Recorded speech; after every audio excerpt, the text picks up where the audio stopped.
Hey everyone, welcome back to Vet Science. So in the last video, we learned about the digestive system of avians, which is birds. And in this video, we're going to learn about the the digestive system of ruminants. Okay, so ruminants are very special animals. Ruminants are some of my most favorite animals. They include cows and sheep and deer. Basically, any animal that has a ruminant digestive system obviously is a ruminant, and it has four components to the stomach, and we're going to talk about those. Okay, so rumination is a process that allows an animal to ingest feed rapidly and then complete the chewing later.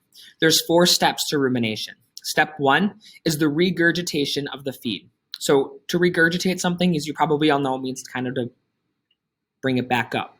Okay, so when we regurgitate information in class, we're bringing it back out so the teacher knows we understand. When we're regurgitating feed, we're taking it out of our digestive system, lower parts, and bringing it back up into our mouth. Okay, regurgitation of feed, remastication, resalivation, and reswallowing. Okay, so we regurgitate, we remasticate, which means chew. We have more salivary amylase working through that food to help break it down, and then we reswallow it, and the process goes over and over and over again. Cattle average about 8 hours a day ruminating. And a rumination cycle requires 1 minute, of which 3 to 4 seconds is utilized for both regurgitation and reswallowing. So the bulk of that minute in a rumination cycle is actually utilized for remastication and resalivation. Mouth. This is the first part. Again, cattle don't have any upper incisors. They only have upper dental pad with lower incisors. So that means lower teeth. And then they have the dental pad on top. Molar teeth, upper and lower, are shaped in space so that the animal can chew only on one side of the jaw at a time. Saliva production is relatively continuous, which means it's ongoing. Cattle can produce up to 25 gallons per day, and 2 gallons or more a day for sheep. So that's a lot of saliva. 25 gallons is a ton. Okay. There are no enzymes, but they provide nitrogen, phosphorus, sodium, microbes to the microbes, which are highly buffered. Then we have the stomach. Okay? The stomach, the esophagus opening is common to both the reticulum and the rumen compartments. So we see our esophagus here, and we have the option of going down into the reticulum or the rumen. The four compartments of the stomach are rumen, reticulum, omasum, abomasum, in that order. The first component is rumen. A rumen is a large muscular compartment that almost entirely fills the left side of the abdominal cavity. The walls of the rumen contain projections called papillae. Walls secrete no enzyme, and the main functions of the rumen are essentially to provide storage, soaking, and fermentation of the food that's eaten, also with the physical mixing and breakdown of the food that is being eaten. So the rumen is all of this area in here that says rumen. It's, again, a large area of the abdominal cavity. Then we move into our reticulum. The reticulum's walls are lined with mucous membranes containing many intersecting ridges that subdivide the surface like to honeycomb-like compartments.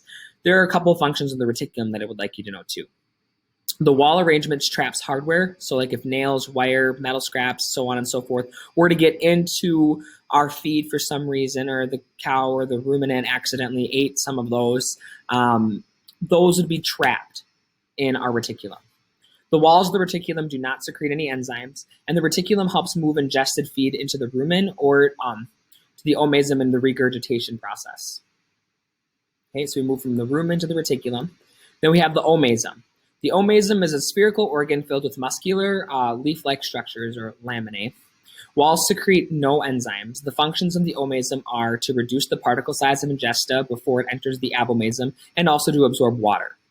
So we have our rumen, our reticulum, our omasum, and our last one is the abomasum, or the true glandular stomach.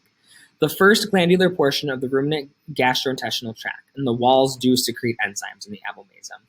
In general, gland regions of the abomasum correspond to gland regions in the simple stomach of non-ruminants. Okay.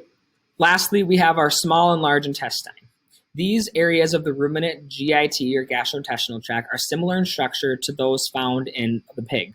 The pig is a monogastric, just like humans, we're monogastrics.